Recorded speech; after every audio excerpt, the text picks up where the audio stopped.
Mr. Grady?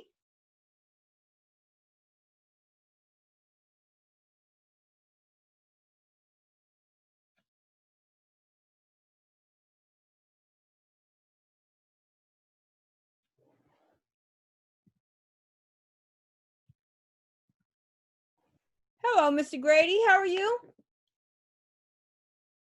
Muted as usual. All right. How are you doing? I'm all right. How are you? How's the weather where you are? Raining off and on. Okay, very good. I like the painting in the background. Very nice. Thank you, thank you. That came from my aunt's house. Mabel, Yeah. No, no, no, no, no, no. another aunt. Yeah, yes. This is my mother's sister. Okay, very nice painting. So I'm going to start this the way I start all of them. I'm going to ask you to tell us your name. Tell us a little bit about you, anything you want to share about you, your life, where you are, what you see, whatever, just a very basic, whatever you want us to know to help us get to know you. Okay. So my name is Jason Grady. As far as diversity is concerned, I grew up in a very diverse area, being that I am from Hampton, Virginia. We used to ride our bikes to Langley Air Force Base. So it's a huge military area. So we grew up with a lot of different families because of that. Excellent, absolutely. Yeah, yeah. And then that kind of contrasts with my parents, who are both from Hillsborough, North Carolina, and traveling here all of my life back and forth. So very different, even though they're not but 3 hours apart, basically. What made you decide to move back to Hillsborough? Employment. Okay. Um, in Virginia, there's not a lot of jobs, and the jobs that you did have there, the best ones were taken by military people and what have you. Lots of call center jobs and things of that nature, more or less dead end. Um, and so I actually ended up getting a job in cancer research with Duke. So I moved here and started with Duke in 04, 04 of 04. Wow, that's a good minute right there. Yes, yes. As I understand it, you have traveled a lot around the world. Can you tell me a little bit about your travels, where you've been, what you've seen, what you learned, what you experienced? Um, So I just recently got back from Spain and France in September. So that was a very different. It was my first time in Europe, so that was a very different experience for me. Just to get a chance to kind of see how different cultures are, and then because of my girlfriend um, being a part of a culture within a culture, being from northern Spain in the Basque Country, I got a chance to see a lot of different things on that trip. And are those the only two countries you've ever visited besides here, where you live here in America? Other than the islands, going on cruises and things of that nature. So Saint Kitts. Um, oh, what was the other one? It's okay, but it'll come to you. I'm sure you will. Yeah. So I heard you say you have a girlfriend. Do you have children? No, no, I do not. No, I do not. That is, I have a niece that is actually about to have a child here in September, but no, nothing for me. But you have a dog. Yes, yes. What kind of dog do you have? It is a American Pit Bull Terrier, and he's staring at me right now, wondering what I'm doing. You didn't want to join us in the conversation? No. Oh, just checking. You want everybody to have a voice. Leave no one out, regardless if they have 2 or 4 legs. So my next question is this: you're a Black man, yes? Correct. How tall are you? 6'4". Okay. Would you consider yourself a large man, or a person who takes up a certain amount of space, or I would say so. When it comes to roller coasters and airplanes and things that you have to fit into, that's when you realize that you're not the average size. Absolutely. And so we've been concentrating on what's happened in the last 2 or 3 weeks But do you have any thoughts about what it is to be a Black man from your youth to where you are right now? Um, it's very different. I would say for me coming up, um, there was things that you didn't quite understand, that your parents had to kind of explain to you. Um, let's say you're in the backyard with your neighborhood friends and you're playing Star Wars. You know, when you say, "Oh, I want to be Luke Skywalker," and they say, "Oh, well, you can't be Luke Skywalker because you Black. You got to be Lando Calrissian. Like that's the only person you can be." And you kind of think, well, I'd like to be Luke Skywalker, or what have you. And you only had but very few representation as a kid. You had Franklin from Peanuts. You had Lando Calrissian. Um, hold on, Hong Kong Fooey, voiced by Scatman Crothers. So those were like the only ethnic voices or things that you had as a kid. And something that I remember at the time I was not happy with, and my dad had to explain it to me. I was a huge fan of Dukes of Hazzard as a kid, and every toy that I would get, my dad, would scrape the Confederate flag off the top of the toy. So as a kid, I'm thinking he's just tearing up my toys. I didn't understand the significance behind why they call the car the General Lee, the Confederate flag on the top, all those things. And, he had to, explain to me that he's not just tearing up my toys. This is not something that I should, represent. Excellent. What was interesting when you mentioned Charlie Brown, the Black character in Charlie Brown. My memories of him was they showed him as messy, kind of unkept, kind of. Actually, that was Pigpen that was unkept. Oh, Well, my and I, age. and I just called his name too. Pigpen was the unkept one, and you had the one Black character. Now, of course, Franklin. Excuse me. Yeah, Franklin. Franklin. So yeah. But it's amazing. You're quite a bit younger than I am, but if you walk around my house, you'll see all the caricatures of Black people from back then. Mammy with the white apron on, the red head turban, obese, and an example of what a Black woman looked like, what white society said a Black woman looked like. You see pictures Mm-hmm. of Black kids sitting around with a whole watermelon, eating it. All of these imageries that give people the sense of what Black people are, where in reality, we were given what was left over. So sometimes if a watermelon was in the field and it wasn't good enough to go into the master's house, we may have had watermelon, you know. And a lot of the conversations I've been having lately with people is about the ethnic food that we eat, and not just Black, but Black, brown, and all those other things. And so a white person asked me what was chitterlings. I didn't know what that was, because I grew up calling chitlins, you know. Right. So Yeah. you kind of, oh, okay, that's what that means, So my question and what I wonder specifically about you, do you have any health concerns? Are you concerned about your health because, your ancestry, your size? Do you have anything about your health that worries you? Well, just the normal health issues that run, diabetes, high blood pressure, things of that nature that run, in your family. So you have to kind of keep an eye on that. Um, and I should obviously be closer. You can always lose weight. So that's something that you have to be cognizant of, and getting exercise and things of that nature. So, I mean, because you don't want to be on pills to correct something for the rest of your life, obviously. But yeah, that, and whenever you go to the doctor, they ask you, does your family have a history of this? Family have, and you find yourself checking, off more and more boxes yearly. So depending on what arises and things of that nature. So Absolutely. Um, have you, as a Black man, ever been afraid? And if so, of what? hmm. Um, when you say afraid, you don't all.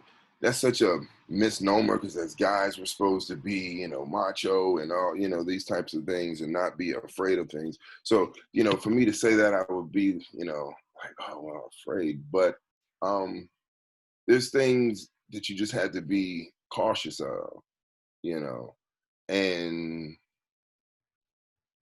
it's probably certain things that people wouldn't have to think about on a normal daily basis. Like, if I'm going someplace and I'm traveling, by myself, if it's for a long period of time or longer trip, I might say, well, let me put on a collared shirt because, that way I'm looking a little bit more presentable and maybe I won't get stopped, if I have a collared shirt on versus a hoodie or versus, there's just certain things that you think about that you don't, that I doubt that very many other people have to think about, their appearance in public and what that could mean, towards harassment of some sort.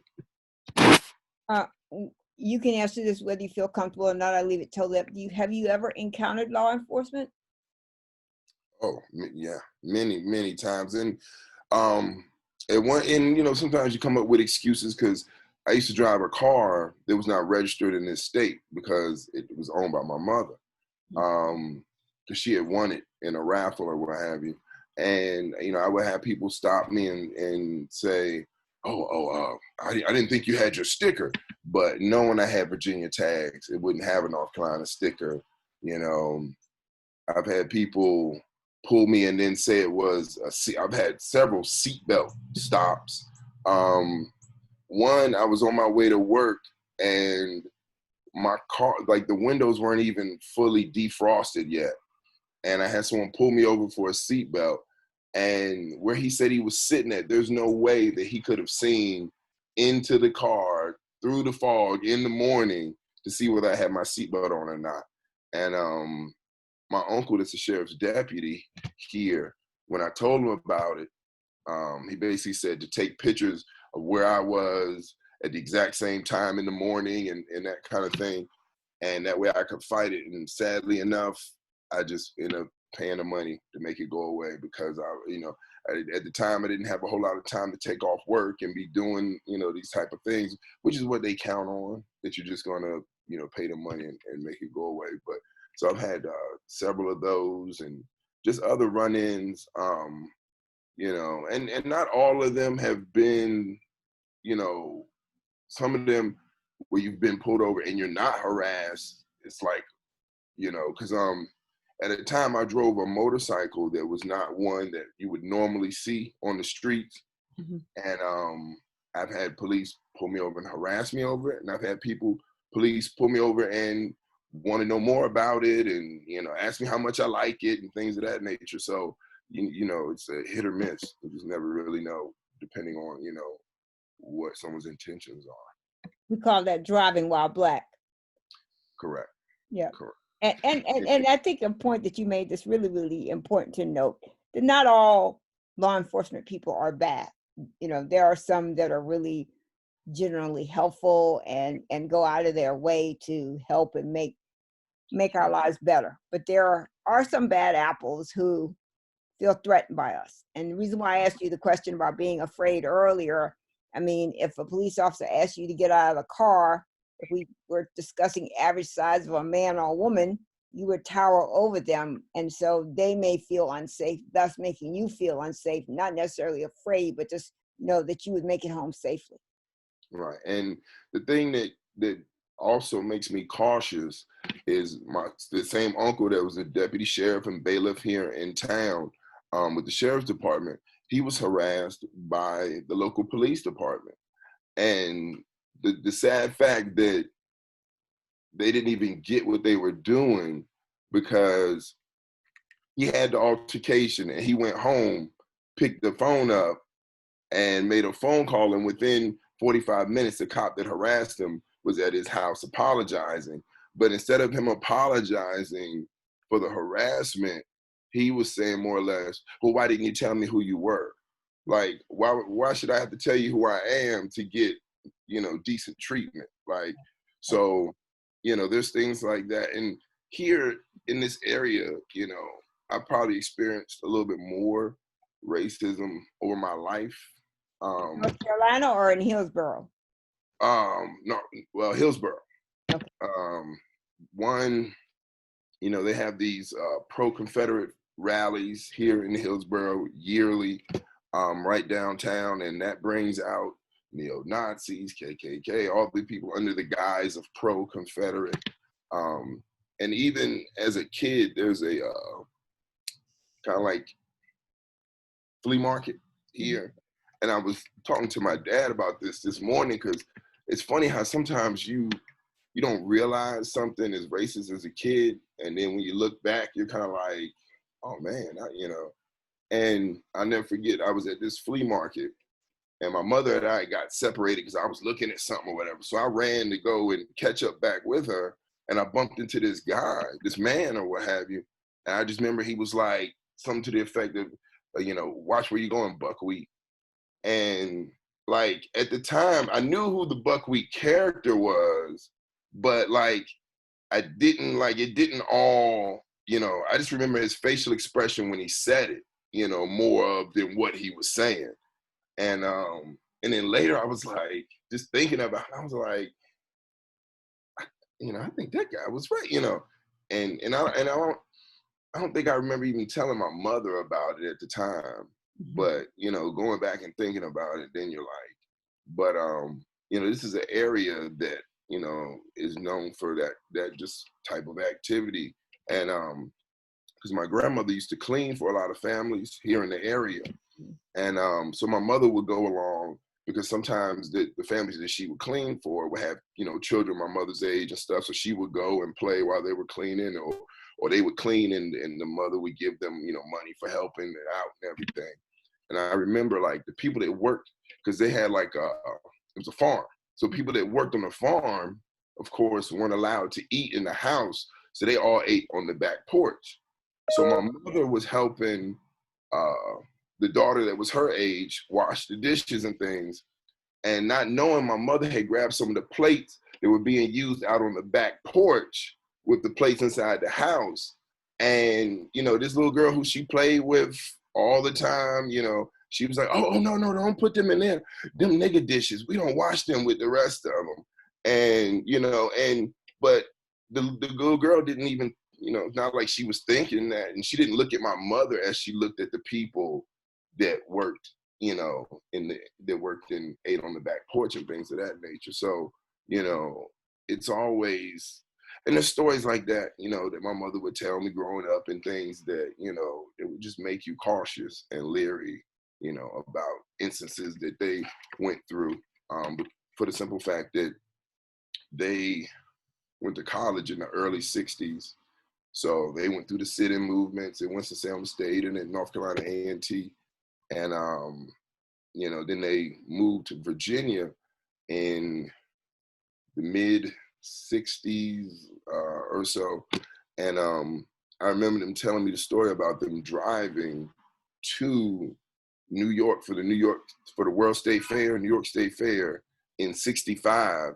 And, my dad basically had to map out all the whole entire route around where Holiday Inns were, because at that time, that was the only safe place that you knew if you were Black that you could stay, while on the road. Absolutely. Do you have a Black or brown idol, a person who kind of symbolizes what you believe in and shared philosophy? Is there someone like that exists in not fiction, but more someone who has actually lived and worked and overcome, if you will?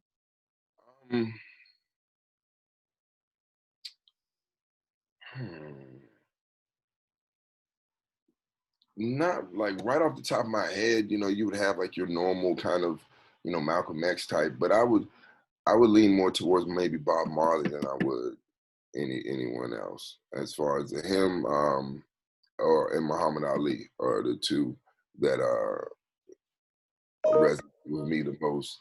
As you can tell by the artwork, and I don't know if you can see over there, but I also have some artwork of Muhammad Ali on the wall. So I would say those two. Okay. So let's get into it. So 3 weeks ago or so now, a police officer put his neck on a black man who was handcuffed, not resisting, just laying on the ground for 8 minutes and 46 seconds. What thoughts entered your mind when you saw that video, if you have seen it? To tell you the truth, because and it sounds sad, but you're almost so numb to it. Like, I didn't watch the whole video because I pretty much, you've seen one, you've seen them all, unfortunately. And I wasn't sure at first what would make this one different from all the others. And, as I talked to people about it, and my good buddy from college, because I go to Minneapolis, at least once every other year. So I spent a fair amount of time out there and what have you, and talking to my buddy about it. And, we weren't really sure, but then the more and more I reflected on it, to me, it was more of, it's not his incident, it's more of just kind of the straw that broke the camel's back. It's the other 40,000 straws that, you don't think about when that one last one does it. So, I wasn't sure, but what made this one different, but the fact that it was this one on top of, all the other ones right here in succession, and then the angst of being quarantined for people and what have you. So I think that really is what struck, because there's not very many people that I know that haven't been harassed by the police at one point in time, So unfortunately, to me, it was just kind of like the same kind of revolving cycle. But, to see what we can get or what comes out of this as far as the change, I understand that. I'm just not very hopeful. Granted, I'm a little bit more hopeful than normal because there's a lot more eyes on it than, and people are now finally starting to say, well, maybe this is an issue, or maybe this, because, when things would happen to Black people, there's always, a lot of ifs. Well, if he hadn't have done this, or if he hadn't have ran, or if he hadn't, and, when you see these other other mass murderers and criminals and stuff that have killed 30 people, and then they walk out in handcuffs and bulletproof vests and, no marks and scratches and things like that. And then you have somebody selling loose cigarettes that, gets choked out. So, it'll be, in a perfect world, you would like to think something, as far as reparations could maybe come from it. But in all honesty, the logistics of something like that, how much you would get, who would get what, that kind of thing. Part of me wants to say if they can figure out stimulus checks, they can figure out, reparation checks. But, I don't know if it'll get that far. It would be nice to see, but I don't know if it'll get that far. You know what I think amazing in what you said is, like you're somewhat hopeful. So 3 weeks ago, Mr. Floyd died and started a movement, and I don't know what the end result of the movement will be, but started a movement. And then Friday night, another Black man is killed in Atlanta. So, we're all in an uproar about this. We're marching and protesting and writing and doing all these things. But 3 weeks later, there's another Black man that's dead, And I think of all of them that have really struck me. The 12-year-old boy playing in the park with a BB gun was pretty hard for me. I have a Black son that's 21 years old, and I have a Black daughter that's 41 years old. And I think you know this about me. You and I have known each other for quite a while now. Every time my son gets in his car to drive to Greensboro College, I start praying. And I pray till he gets there. And when he tells me I'm on my way home, I pray until he arrives in the driveway. And the same is true for my daughter. And when I ask white people, have they ever had to have the talk with their children, they don't even know what the talk is. So you've got to explain it to them what the talk is. As you were saying earlier, your parents cautioned you about this and that. I tell this story a lot. When I was about 13 or 14 years old, I lived in a little town. I grew up in a little town called Walterboro, South Carolina, which is about, not far from Charleston. And so Walterboro is one of these towns where it really was divisive. There's blatant racism. Grown men were called boy. Other people were called the N word, and so you had all of that. And I had walked downtown maybe 2 or 3 days before Christmas. My stepfather had given me $2. So I walked downtown, maybe 4 o'clock in the afternoon, and it was going to be dark by 6 because we were in the winter, of course. And I had gone downtown, which is about 6, 7 blocks from home, to buy a birthday present for my mother. My mother that raised me, my paternal aunt that raised me. And when I got home, I was so excited that I had found something that I could afford, I could get her, and something she didn't have. And I can't bring to memory what it was that I had bought her. But when I got in the door, she said, "Go outside and get a switch." And some people might not know what that is, but that's a tree branch. That's literally what they're talking about. Go outside and get a switch. And my mind is already turning because I know I'm getting ready to get a beating, but like, what have I done? And so with the tree branch, it might have been a whole tree. That's how the beating felt. But with the tree branch, she beat me and beat me and beat me and beat me and beat me. Ended up, she threw water on me to bathe me, I guess, and she bathed me and put me in the bed. I had bruises and cuts all over my body. And at the time, I literally hated her because I just thought she was such a horrible person because I didn't know what I had done. And she didn't say why she was beating me. She was just beating me. And about 2 years ago, Skip and I were having our conversation. We were sitting downstairs. We were talking about our childhoods and stuff like that. And his mother was very sick at the time. When I brought that story up again, he said to me, "Sometimes I think you're really stupid." And, at first I'd get ready to cut him and put him out on the side of the road, but then, I listened to what he said after he name called me. And he said, "Do you not realize she was trying to save your life? To be a young Black child in a racist town at dusk, you could have been killed and no one would have known. You would have just disappeared, you know?" And so when I think about that now in context, I understand. But for you and all the Black men and women I know, it's a constant prayer that you make it from point A to point B safely, that your family is safe. I asked the lady I talked to today about a legacy. What will we leave our children? So when my mother who raised me died, she left me a bag of money about this size of silver coins that amounted to less than $3, which is why I'm a coin collector today. But that's all she left me.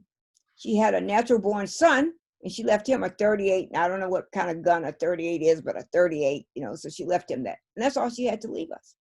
So when you hear these kinds of things, does it make you think that there is hope for us as the Black and brown community to unite and hopefully get people from the other groups to see our lives and see us as visible? It's gonna take some time. It's gonna take a lot of dialect, because it's just you can't change 400 years or something in however many, who knows. I mean, because it's just deeply embedded, like in places like Hillsborough, because like you said, in your town here in Hillsborough, you had different sides of the track. So there were a lot of Black people weren't allowed across to the other side of the track. And for my grandmother, who would clean up for different people, there were times where someone that didn't know her might stop her if they saw her on that side of town and question her. And there'd be times when other people would speak up and come out of nowhere and be like, oh, that's Miss Liza, she's fine, she's always over here, and then they're like, oh, okay, and then they apologize or what have you. And not to say there wasn't good people also, because my grandmother was also a butcher at a supermarket here in town, and our family land was purchased from the man who owned the supermarket, who sold it to my grandmother, and that land is, still in the family, today. But, there's still that angst here in town. I mean, there's a slave cemetery that was close to that side of town, and they vandalized it. Like, they went through and tore up all the headstones or everything in it. So now it's just fractions and pieces of headstones in this cemetery, and it's just right there in town. As almost like a reminder. When you pass by it, what the kind of things that took place here. A lot of the older houses here in town still have the slave quarters in the back. Of course, it looks like a garage now, but that's exactly what it is. I mean, some of them, and then you even see the outhouses where where they use the bathroom and stuff outside of the house, and like a lot of that stuff it's still around here in town. Yeah. We have about 4 minutes, so I'm going to give the floor to you. Please say whatever you wish to say. I thank you for the opportunity to share. At first, I will be honest, I was hesitant, but then the more and more I started thinking about the discussion, the more and more things just started coming back to me. Like, things that I hadn't really even thought about, things that I was able to share with my parents, over again, just talking about some of these instances. So I do appreciate the opportunity. It's helped me. Absolutely. I always try to be helpful, although I know I can be quite annoying sometimes, but I'm always trying to be helpful, and you know how I feel about you. So absolutely. And let me make your girlfriend clear, nothing like that. I just love him like he's my son. None of that kind of stuff, so be clear. We get no miscommunication now. None of that. Right.